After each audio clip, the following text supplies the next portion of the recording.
जितनी स्विट्जरलैंड की total population है उससे ज्यादा इंडिया इंजीनियर्स प्रोड्यूस कर देता है। उसके बाद भी रिसर्च एंड इनोवेशन में स्विट्जरलैंड नंबर 1 पे है। इंडिपेंडेंस के बाद से रिपब्लिक ऑफ इंडिया ने 0 नोबेल लॉरियट्स प्रोड्यूस किए इन साइंस। यूएसए ने 100+ कर दिए। ASER की रिपोर्ट के हिसाब से 83% एजुकेटेड इंडियंस एम्प्लॉयबल ही नहीं है। और ये जो सुंदर पिचाई, सत्या नदेला की हम बात करते हैं, इन्होंने भी आगे चल के अपनी एजुकेशन बाहर से ही करी है। और ये सारी चीजें जो मैं बोल रहा हूँ ना, इसका रूट कॉज फाइंड आउट करने के लिए हमें थोड़ा सा पीछे जाना पड़ेगा। जब ब्रिटिशर्स हम पे रूल कर रहे थे तो ईस्ट इंडिया कंपनी के सामने 2 मेजर चैलेंजेस थे। एक, कम्युनिकेशन विद इंडियन, दूसरा वर्कर्स और क्लर्क्स की बहुत जरूरत थी उन्हें। फिर थॉमस बेविंगटन मैकॉय ने हमें इंग्लिश एजुकेशन एक्ट ऑफ 1835 दिया, जिससे उनके दोनों पर्पस पूरे हुए। पहला, उनको बंदे चाहिए थे जो चुपचाप डेस्क पे बैठे, अपना काम करें, क्वेश्चंस ना करें और ज्यादा क्रिएटिव ना हो। Second, communication in English. English सबसे ज्यादा बोले जाने वाली लैंग्वेज नहीं है, उसके बाद भी इंग्लिश एक लैंग्वेज की बजाय एक क्लास बन गया इंडिया में। रशिया, चाइना, फ्रांस, ये सब जगह इतना ऑब्सेशन नहीं है इंग्लिश को लेके जितना इंडिया में है। पुअर कम्युनिकेशन बोला जाता है अगर आपकी इंग्लिश अच्छी नहीं है, जबकि इंग्लिश ना आने का मतलब है कि आपको कोई और लैंग्वेज आती है। 5 साल पुराना iOS भी आज की डेट में आउटडेटेड माना जाता है। लेकिन इतनी इंपॉर्टेंट चीज, हमारा एजुकेशन सिस्टम, आज भी बस थोड़े से चेंजेस के साथ ऐसे ही चल रहा है। हमारे एजुकेशन सिस्टम में रटने का कंपटीशन होता है, जो ज्यादा रट लेता है उसके ज्यादा मार्क्स आते हैं। अब 95% जिसके संस्कृत में आए हैं वो भी संस्कृत नहीं बोल पा रहा है। और बेसिक हिस्ट्री होने की बजाय इतनी मोटी मोटी किताबें हैं हिस्ट्री की जिसका कोई मतलब नहीं है। अगर आज की डेट में आपको कुछ भी पता करना, आप गूगल से पता कर लोगे, उसके लिए आपको याद करने की जरूरत नहीं है इतना कुछ। और ये गवर्नमेंट स्कूल में हर क्लास में इंग्लिश का सब्जेक्ट है। 12-12 साल लगाने के बाद भी लोग इंग्लिश नहीं बोल पा रहे हैं, और बिना किसी बुक को पढ़े 5 साल का बच्चा सीख लेता है, क्योंकि उसको वैसा एनवायरमेंट मिल जाता है।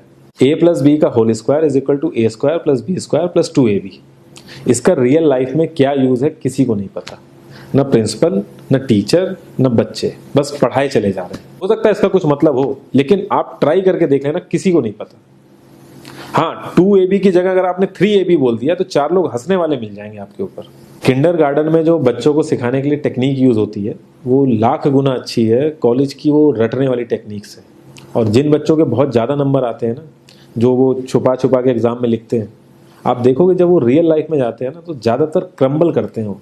हर किसी को सेम सिलेबस और सेम चीज सिखाई जाती है बिना उसकी कैपेबिलिटी देखे, और क्रिएटिविटी का तो दूर दूर तक मतलब नहीं होता। अब एक लाइन से आप शेर, मछली, सांप, हाथी सबको लाइन से खड़ा कर दो और उनसे कहो पेड़ पे चढ़ो, उनको तो जिंदगी भर यही लगेगा ना कि वो तो किसी काबिल ही नहीं है। और द्रोणाचार्य ने भी पांडवों को उनकी स्किल सेट के हिसाब से उनको चीजें सिखाई, सबको एक ही चीज नहीं सिखा दी। और हमारे एजुकेशन सिस्टम में ज्यादा ऑप्शंस भी नहीं है। सबसे ऊपर साइंस, फिर कॉमर्स, और सबसे नीचे जाके कहीं नंबर आता है आर्ट्स का।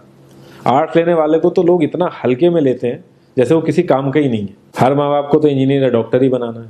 कॉलेज वाले अगर एक्स्ट्रा कोर्स रख भी देते हैं तो माँ बाप एंट्री नहीं कराएंगे, तो वो सारा पैसा बर्बाद होगा कॉलेज का। तो ऑप्शंस कहाँ से आएंगे? और बचपन से ही आपकी ट्रेनिंग स्टार्ट हो जाती है। माँ बाप, भाई बहन, रिलेटिव सब यही समझाते हैं अगर आपके मार्क्स नहीं आए और जॉब नहीं लगी तो आपकी जिंदगी बेकार। और लाइफ की क्रिएटिविटी को आप रखते हो साइड में, और ये अच्छे मार्क्स और अच्छी जॉब पाना आपका सपना बन जाता है।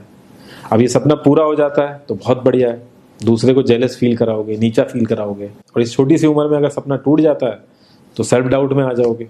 इतना बाहर वाले आपको नीचा नहीं समझेंगे जितना आप खुद की नजरों में गिर जाओगे। आप किसी भी 4-5 सक्सेसफुल आदमियों के बारे में सोच के देखिए जिन्हें आप बहुत सक्सेसफुल मानते हो, या जिनकी तरह लाइफ आप जीना चाहते हो। मैं ये कह सकता हूं कि वो इस एजुकेशन सिस्टम की वजह से तो सक्सेसफुल नहीं होंगे, चाहे वो जो भी हो। धीरू भाई अंबानी, विराट कोहली, आमिर खान, नरेंद्र मोदी, ये सब हमारे इस करंट एजुकेशन सिस्टम के ट्रैप में नहीं फंसे। इन्होंने खुद सीखा, खुद एजुकेट हुए और खुद आगे बढ़े। किसी कंपनी के सीईओ को अगर ये कहा जाए कि आप अपनी कंपनी के सारे डिपार्टमेंट में इंटरव्यू दीजिए, तो कोई गारंटी नहीं है कि वो सारे डिपार्टमेंट के इंटरव्यू निकाल लेगा।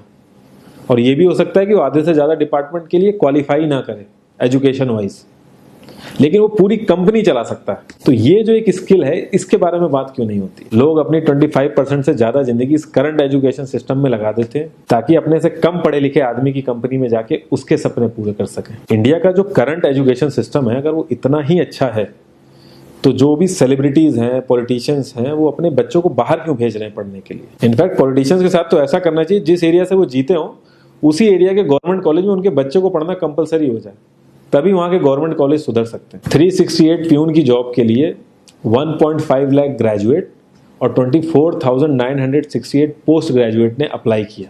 मैं IAS-PCS की तो बात नहीं करता हूँ, वो तो एक पैशन की बात होती है, लेकिन कुछ लोग 5-5, 6-6 साल से तैयारी कर रहे हैं कि कोई भी गवर्नमेंट जॉब मिल जाए उन्हें। उनसे पूछोगे क्यों ऐसे इतने टाइम से लगे हुए हो, तो वो एक ही चीज़ बोलेंगे कि जॉब सिक्योर है। मतलब आप काम नहीं भी करोगे तो आपको निकाला नहीं जाएगा। ये सारी कामचोरी वाली बातें माइंड में इसीलिए आती हैं क्योंकि हमारा जो करंट एजुकेशन सिस्टम है वो इतना कॉन्फिडेंस ही नहीं देता है कि हम अपनी स्किल के दम पे कहीं जाके काम करें और हमें निकलने का डर ना हो। मैं आने वाले 10 साल की तो बात ही नहीं कर रहा हूँ, अगर मैं आने वाले 5 साल की भी बात करूँ तो टेक्नोलॉजीज में इतना ज़्यादा चेंजेस आ जाएगा कि जो आज हम पढ़ रहे हैं, जिस स्किल पे हम फोकस कर रहे हैं, पता नहीं वो रेलेवेंट भी होगी कि नहीं उस समय। Cloud computing, SEO, digital marketing, ये सब जॉब्स पहले एग्जिस्ट ही नहीं करती थी। हम लोगों को एजाइल होना पड़ेगा, नई नई चीज़ों को सीखने के लिए ओपन रहना पड़ेगा, क्रिएटिव माइंड लगाना पड़ेगा।